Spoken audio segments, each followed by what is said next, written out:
these areas that are going to be hurt disproportionately voted for Donald Trump by 75%. You cannot reiterate the point you made from the outset, Joe Moore, about how health systems across the country are impacted by the slowing, if not altogether, the abrogation of these dollar flows to these hospital systems. It affects every aspect of the delivery system, delivery care system there. Two, the Medicaid component of Obamacare was provided by cuts to Medicare from the outset. So if you're going to take the Medicaid dollars away, you think you would restore them to the Medicare piece. So there's even, you've talked about this before, Steve, there's even equally, if not more so, pernicious impact on seniors in these counties as well, and other counties across states where President Trump did so well. Mick Mulvaney finally said on disability, he said no one thinks that disability insurance is a part of Social Security, so when the president promised to preserve Social Security and Medicare, people didn't think of that. Well, I would say back to Mick Mulvaney, no one in America thinks the Office of Management and Budget exists in the White House, so maybe we should get rid of his office as well. These are inherent parts of big pieces of legislation and policy. So it's absurd, some of these contentions, and your charts do nothing but underscore. People think Medicaid is only for poor people. Medicaid pays for nursing home care for all the elderly. Let's take a look at the last chart. So on the tax side of what the president wants to do, he wants to repeal about $900 billion of Obamacare taxes.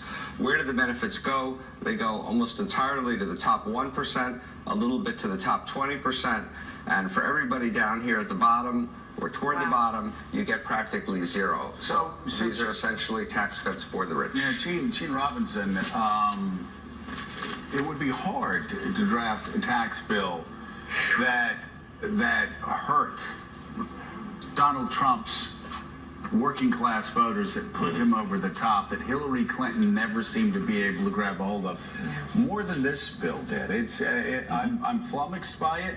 Not only because of these charts and because of the realities, economic realities, but also because it also goes against everything that Donald Trump promised on the campaign trail that he was going to do for working class Americans. You're going to get better health care, lower premiums, more coverage.